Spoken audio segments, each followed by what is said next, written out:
Bonjour, j'espère que vous avez très envie d'analyser les propositions de subordonnées circonstancielles parce qu'on va réaliser votre rêve maintenant, c'est parti. Alors pourquoi est-ce qu'en 2019 on a mis ça au bac de français? Parce que, chers élèves, votre capacité à vous exprimer dans les nuances d'un raisonnement est de plus en plus faible, c'est pas de votre faute, hein, au fur et à mesure des années. Donc moi je vois bien en classe, mais les élèves confondent la cause et la conséquence, c'est quand même important dans un raisonnement logique. Du coup, vous êtes censé connaître les expressions de la cause, de la conséquence, du but, de la condition et de la concession, qui sont toutes les expressions en fait logiques, toutes les façons logiques de construire un raisonnement. Vous êtes censé connaître les outils grammaticaux, y compris les plus rares. Bah oui, il n'y a pas que parce que pour dire une cause. On va voir aussi d'autres moyens que les subordonnées, quelles nuances ça peut avoir. Puis enfin, on va parler des modes du verbe dans une subordonnée circonstancielle, pour voir un peu les nuances, suivant que, par exemple, la conséquence, on est sûr qu'elle arrive, ou on espère qu'elle n'arrivera pas, etc., etc. Je sais que vous avez hâte, alors on y va. Alors, pour un petit mémoire, hein, ce qu'on va étudier, ce sont les propositions subordonnées conjonctives circonstancielles, ça c'est leur nature, et leur fonction, bah, c'est simple, c'est d'être des compléments circonstanciels. Alors, comment est-ce qu'on les reconnaît? Je resitue parce qu'on a déjà vu tout ça, hein. Premièrement, elles sont introduites par des conjonctions de subordination. Je vous rappelle, les conjonctions de subordination, c'est que, quand, comme, si, lorsque, quoi, ce que, puisque. Attention que on le retrouve à d'autres endroits. Toutes les locutions, parce que, tant que, au cas où, etc. Ça veut dire que c'est bien des propositions subordonnées conjonctives. Si elles sont introduites que par que, elles complètent un verbe, donc c'est pas ça. Elles sont introduites par toutes les autres conjonctions possibles, elles sont supprimables et déplaçables en principe. Ce sont donc des propositions subordonnées circonstancielles. Elles complètent la phrase. On avait vu aussi qu'il y a plein de circonstancielles différentes. Alors on peut oublier la circonstancielle de temps, on en parlera juste pour donner un exemple. La circonstancielle de comparaison et la circonstancielle d'opposition, on en parlera quand même un peu parce qu'elle est proche de la concession. Mais nous, cette année, on n'a que ces 5 là à étudier. Alors, je vous montre un peu. Parce qu'il pleut, j'ai pris mon parapluie. Parce qu'il pleut, c'est la cause. Pour que je reste au sec, je puisse rester au sec, j'ai pris mon parapluie. Pour que je puisse rester au sec, c'est le but que j'ai poursuivi. D'accord, j'ai pris mon parapluie pour cette raison. Il pleut si fort que la pluie a traversé le plafond. Donc il pleut fort, c'est la principale. Du coup, la pluie a traversé le plafond, c'est une conséquence. Essayez de réfléchir en même temps que je fais, voir si vous êtes bon. Hein. Je sortirai ce soir qu'il pleuve ou qu'il vente, ce sont des concessions. C'est-à-dire que ce sont des causes qui n'empêchent pas la principale. Le fait qu'il pleuve, le fait qu'il vente, ça devrait m'empêcher de sortir, et bien ça ne m'en empêche pas. C'est donc des concessions. Pareil, hein. Quand bien même il ferait beau, je prendrais mon parapluie. Le fait qu'il fasse beau ne devrait pas entraîner le fait que je prenne mon parapluie, mais je le fais quand même, c'est donc une concession.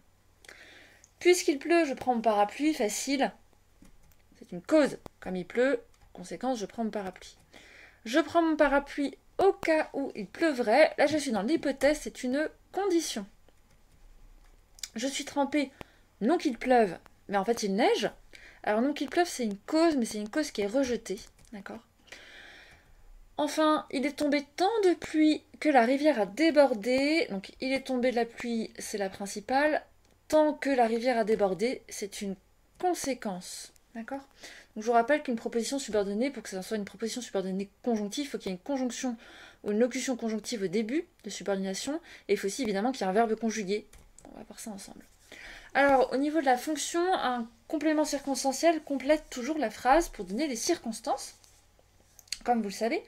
Donc, si jamais c'est un complément circonstanciel de manière, on peut utiliser un verbe au gérondif. En chantant, en dansant, aussi un complément circonstanciel de moyen. Hein. J'ai peint je sais pas moi. J'ai peint mon plafond en me tenant debout. Voilà. Ça peut également être un adverbe et ça peut être un groupe nominal, prépositionnel ou pas. Enfin, ce qui nous intéresse, c'est que ça peut être une proposition subordonnée circonstancielle. Ça veut dire que la proposition subordonnée circonstancielle, on peut la remplacer en général par un groupe nominal. Donc au lieu de quand tu reviendras, on peut dire à ton retour. On peut aussi la remplacer souvent par un adverbe. Au lieu de j'irai où tu iras, on peut mettre j'irai partout, par exemple. Ainsi, ça garde bien sa fonction de complément circonstanciel, et en tant que complément circonstanciel, on peut la déplacer, je dormirai quand tu reviendras, ou on peut la supprimer, je dormirai tout court. D'accord ? Je vous rappelle aussi que vous avez vu au collège différents compléments circonstanciels.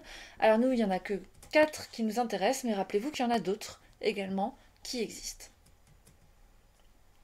Enfin, dernier petit rappel, je vous rappelle que le mode indicatif, c'est ce qui a lieu réellement. Donc ça peut être dans le passé, dans le présent, ou alors dans le futur simple, quand on est vraiment sûr que ça aura lieu. Le subjonctif, c'est ce, grosso modo, c'est ce qu'on souhaite ou qu'on craint. Donc par exemple, si je donne un ordre, qu'il s'en aille, c'est que je souhaite qu'il s'en aille. D'accord ? Par exemple, ce qui est assez intéressant, dans les propositions subordonnées circonstancielles de temps qui ne sont pas au programme, on utilise l'indicatif quand on est dans du simultané, quand ça arrive en même temps ou quand ça arrive avant. En revanche, on est dans du subjonctif quand ça va arriver après. Par exemple, je sors avant qu'il ne pleuve ou avant qu'il pleuve. La pluie n'est pas encore arrivée. C'est ce qu'on craint, donc on est au subjonctif. C'est hyper logique. En fait, le plus important dans cette fiche course, c'est surtout pas d'apprendre par cœur. Cette fiche course, elle ne doit pas être apprise. C'est de comprendre la logique. Vous voyez une phrase, vous voyez qu'il y a du subjonctif, il faut expliquer la logique. Vous voyez il y a de l'indicatif, il faut expliquer la logique. Il ne faut pas apprendre par cœur les mots qui font qu'il y aura de l'indicatif, parce qu'en fait, c'est jamais à 100% exhaustif. Alors on y va, vous mettez le numéro de la fiche grammaire. On commence avec une petite définition. Une proposition subordonnée circonstancielle a pour fonction d'être un complément circonstanciel qui complète la phrase. En principe, comme tout complément circonstanciel, elle est déplaçable et supprimable. En principe, on va voir qu'il y a des exceptions. Premièrement, dans la syntaxe, dans la façon de se construire, on peut avoir 3 types de construction. Soit la construction la plus basique, la proposition subordonnée circonstancielle conjonctive. Elle est introduite par une conjonction de subordination, je vous rappelle, que, comme, quand, si, lorsque, puisque, quoique, ou par une locution conjonctive. Donc pour mémoire, une locution, c'est quand on a un mot en plusieurs mots. D'accord ? Par exemple, au cas où, quand bien même. Donc par exemple ici, une proposition circonstancielle de condition, si tu pars, je pars aussi. La proposition subordonnée circonstancielle conjonctive corrélative, elle est introduite par une locution conjonctive disjointe, indissociable d'un mot de la proposition principale. Donc comme ça, vous ne comprenez pas, vous allez comprendre avec les exemples. C'est un système corrélatif. Donc par exemple, il est si beau que j'en ai la chair de poule. En fait, la locution conjonctive, c'est si que, et elle est indissociable d'un mot de la principale. Beau. Pareil, je vais le voir d'autant plus souvent qu'il habite tout près, d'autant que c'est une locution conjonctive mais qui est disjointe parce qu'au milieu il y a le mot indissociable qui vient s'insérer ici. Enfin, donc ça pour les latinistes, ça devrait vous rappeler quelque chose. La proposition subordonnée participiale, elle est à part. Elle se construit sans connecteur. En fait, on est à la frontière ici entre la proposition subordonnée ou pas, parce qu'elle n'a pas de verbe conjugué. C'est une verbe qui est au participe présent ou au participe passé. Et il faut que le sujet de ce verbe soit différent de celui de la principale. Donc par exemple, les parts ayant été faites le long par là, ça c'est l'exemple type en latin. En fait, on pourrait remplacer par quand les parts ont été faites le lion par là. D'accord ? Pareil, le vent soufflant fort, le linge sécha vite, puisque le vent soufflait fort, le linge sécha vite. Le vent tombé, il resta mouillé, puisque le vent est tombé, le linge reste mouillé. D'accord ? Donc ça, on va le voir plus précisément, mais c'est une façon qui vous pouvez repérer, mais qui est difficile quand on a une proposition subordonnée participiale, c'est-à-dire qu'on a un participe présent au passé et le sujet n'est pas le même que dans la proposition principale. À partir de là, sur la fiche cours, on va tout simplement voir les 5 différentes propositions subordonnées circonstancielles qui nous sont proposées en fonction des différents compléments circonstanciels. Et on commence avec A, la subordonnée de cause, dite aussi la subordonnée causale. Donc c'est hyper logique. Alors, donc par exemple, si la cause du fait que j'ai pris mon parapluie, c'est qu'il pleut, donc j'ai pris mon parapluie parce qu'il pleut, comme il pleut, puisqu'il pleut, du fait qu'il pleut, vu qu'il pleut, attendu qu'il pleut, étant donné qu'il pleut, sous prétexte qu'il pleut, du moment qu'il pleut, j'ai pris mon parapluie. Elle donne donc la raison de l'action principale. Elle peut exprimer la cause, la cause stricte. Il a tout mangé parce qu'il avait faim. La faim est la cause du fait qu'il a tout mangé. La justification, c'est une cause après coup, a posteriori. Bon vu qu'il ne reste rien, c'est vrai, ça veut dire qu'il a tout mangé, d'accord ? Enfin, on peut aussi, ça c'est un peu plus subtil, la cause rejetée, c'est pas la bonne cause. Il a tout mangé, non qu'il eut faim, mais par pure gourmandise. Avec cette cause rejetée, comme c'est une cause qui n'a pas eu lieu, il n'a pas eu faim, hein, on va utiliser le subjonctif. Sinon, comme la cause a toujours eu lieu, vu que c'est la raison de l'action, on utilise toujours l'indicatif. Donc la subordonnée de cause est en général à l'indicatif, elle est au subjonctif quand la cause est rejetée, non qu'il soit stupide par exemple. C'est parfaitement logique, hein, puisque la cause rejetée c'est une cause qui n'a pas eu lieu. On peut aussi ranger les propositions, certaines propositions participiales. Par exemple, ses notes s'étant améliorées, il peut passer en seconde. Parce que ses notes se sont améliorées, il peut passer en seconde. D'accord ? Vous allez retrouver ça dans un petit schéma qui est un petit peu plus loin. Hein. C'est un schéma non exhaustif, mais ça vous permet de faire un petit rappel de toutes les locutions conjonctives que vous pouvez utiliser et des modes qui sont utilisables aussi. Ensuite, on va voir la subordonnée de but, dit aussi la subordonnée finale, parce que vous savez que le but, ça se dit aussi la fin. Alors, c'est introduite par seulement 4 locutions conjonctives, pour que, afin que, quand c'est le but qu'on cherche, de crainte que, de peur que, quand on craint quelque chose. Donc, quand c'est un but quand le but c'est que ça n'arrive pas. Ça va être plus clair, hein. Ça peut exprimer le but qu'on cherche à atteindre. J'ai allumé afin que tu puisses lire. Ça peut aussi exprimer le but qu'on cherche à éviter. J'ai allumé de peur que tu ne casses quelque chose. Je vous rappelle qu'après de peur que et de crainte que, comme c'est quelque chose qu'on espère ne pas voir arriver, on peut utiliser le nœud explétif hashtag fiche court négation.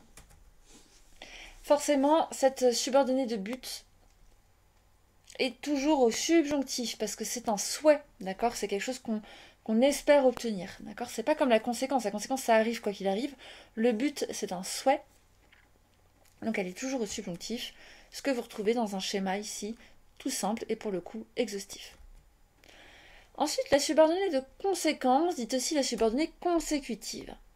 Elle est introduite soit par la manière. Alors, je vais vous donner un exemple. Mettons que je me sois maquillée en noir et en blanc, donc de telle manière, en noir et en blanc, que la conséquence c'est que je ressemble à Cruella. Donc je me suis maquillée de façon que je ressemble à Cruella, de manière que, en sorte que, si bien que je ressemble à Cruella. Ou alors si la conséquence est niée, sans que je ressemble à Cruella. Pardon. À présent, si c'est à cause de l'intensité de mon maquillage, je me suis énormément maquillée, on dira, je me suis maquillée au point que je ressemble à Cruella. Si intensément que je ressemble à Cruella, je me suis tellement maquillée que je ressemble à Cruella, je me suis tant maquillée que je ressemble à Cruella, je me suis suffisamment maquillée pour que je ressemble à Cruella. Ça, ce sont des locutions d'intensité. On va noter donc que la conséquence exprime tout simplement ce qu'entraîne l'action de la principale. Donc contrairement au but, c'est pas indépendant de la volonté, c'est comme ça. Si je me maquille beaucoup, je ressemble à Cruella. D'accord ? Donc c'est pas la même chose de dire je me suis tellement maquillée que je ressemble à Cruella, ça c'est une conséquence, et de dire je me suis maquillée pour que je ressemble à Cruella, c'est le but que je recherchais. D'accord ? Donc ça va être le plus difficile pour vous à concevoir la différence entre conséquence et but.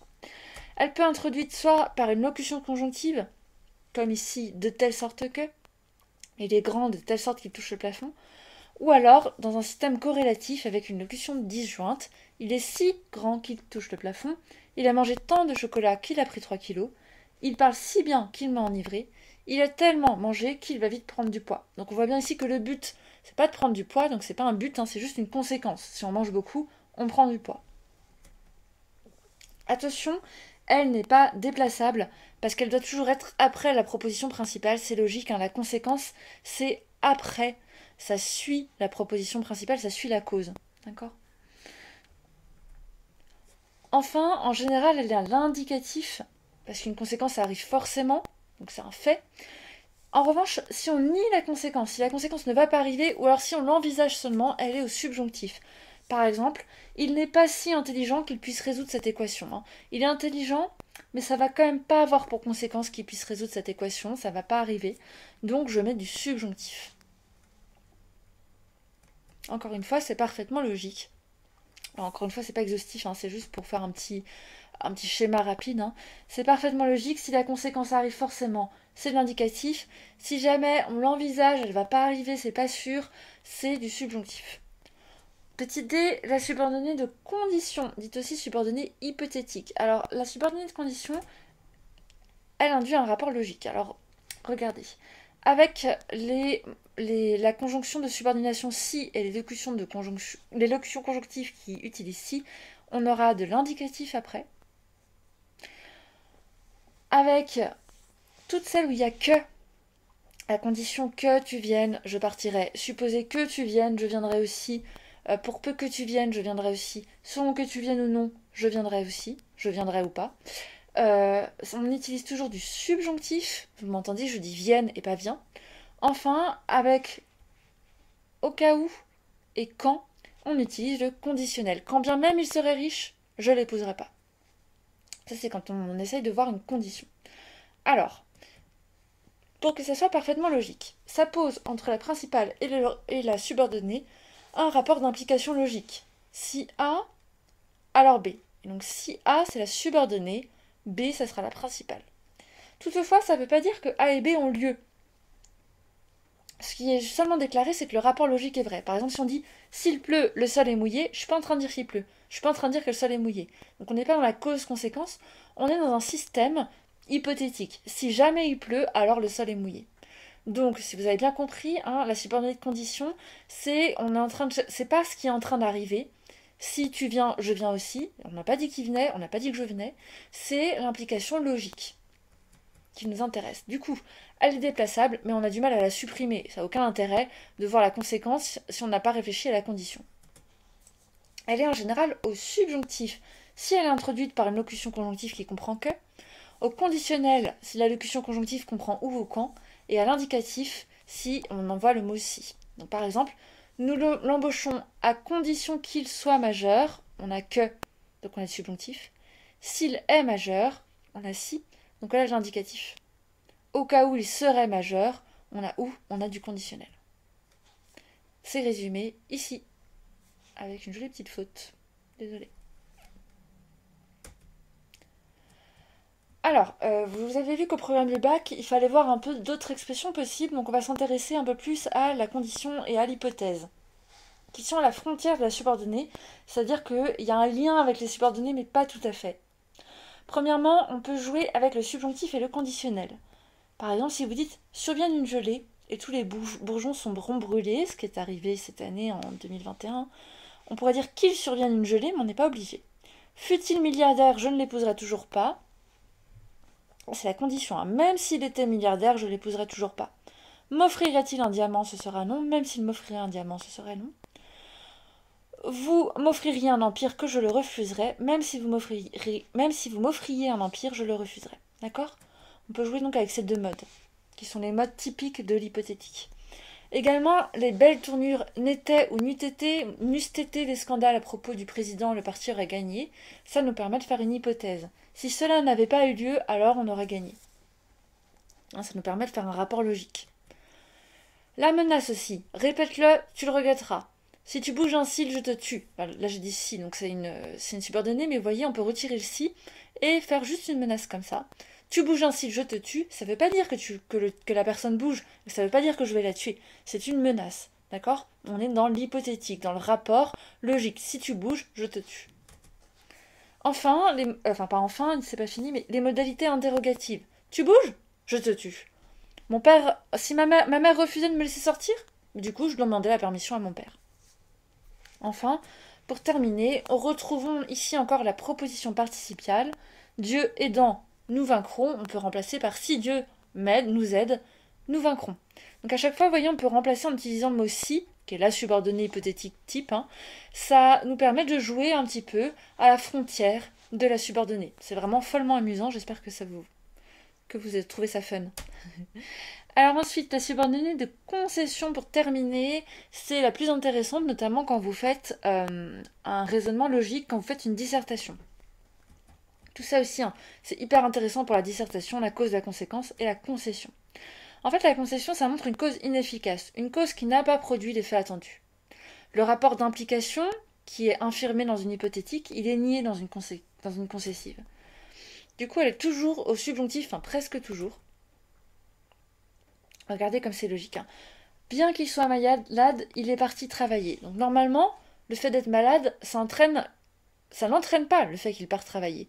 Et bien dans une concessive, même s'il y a eu cette cause, on a quand même eu cette conséquence.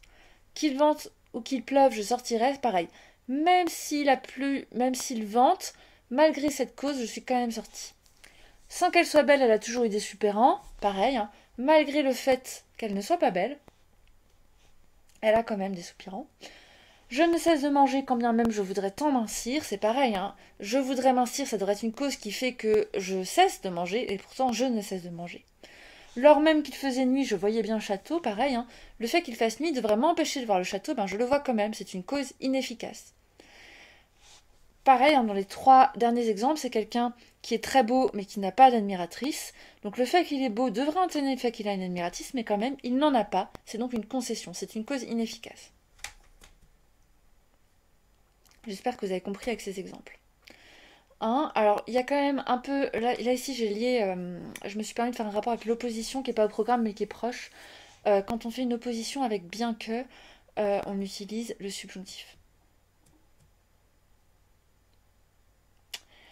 Alors, on y va. Tout surdoué qu'il soit, il n'a pas compris l'exercice. Je vous laisse réfléchir. C'est une concession. Ah oui, même s'il est surdoué, il n'a quand même pas compris. C'est une cause inefficace. Même s'il se croit surdoué, il n'a pas compris l'exercice. Vous l'aurez compris parce que je viens de le dire. C'est à nouveau une concession. Le fait qu'il soit surdoué n'a pas entraîné le fait qu'on aurait attendu qu'il comprenne l'exercice. Il est si doué qu'il a réussi l'exercice en quelques minutes. Il est doué et par conséquent, il a réussi l'exercice, c'est une conséquence. Je lui ai donné les réponses pour qu'il puisse réussir l'exercice. Si je l'ai fait, c'est dans le but qu'il puisse réussir l'exercice, c'est donc un but. Au cas où il aurait des difficultés, je lui ai donné les réponses. C'est une condition. Je lui ai donné les réponses parce que j'ai regardé la condition si jamais, s'il avait des difficultés. Bien que je lui ai envoyé plusieurs messages, je reste sans nouvelles. Le fait que je lui ai envoyé des messages, ça aurait dû entraîner le fait que j'ai des nouvelles, et pourtant ça ne m'entraîne pas. C'est donc une concession. Je veux bien le recevoir pour peu qu'il ait le profil, c'est une condition. Hein, s'il a le profil, je le recevrai. Je suis malade, non que j'ai trop mangé, mais du Covid, ça c'est pas facile. Alors, la cause de ma maladie, c'est le Covid, et ça n'est pas, comme on aurait pu croire, le fait que j'ai trop mangé, c'est donc une cause rejetée. Enfin, il était tellement fatigué que j'ai proposé de l'aider, facile, hein. Il est fatigué, par conséquent, j'ai proposé de l'aider, c'est une conséquence. Et on termine avec une... c'est pas la blague du jour, mais c'est une petite anecdote pour vous montrer que les grammairiens sont des gens super fun. Alors, vous voyez qui est Émile Littré, c'est celui qui a fait le dictionnaire, le Littré. Dictionnaire, vous voyez ce que c'est? J'espère. Et en fait, un jour, Madame Littré, sa femme, est entrée et a surpris, a vu Émile Littré dans son lit avec la bonne, avec la servante. Et du coup, elle a dit à son mari, mais enfin, monsieur, vous me surprenez. Et là, Émile Littré lui a répondu, très digne, ah non, madame, vous êtes étonnée, c'est nous qui sommes surpris. Vous l'avez? Vous avez compris? Si oui, c'est que vous êtes un intello, c'est bien. Allez, à la prochaine.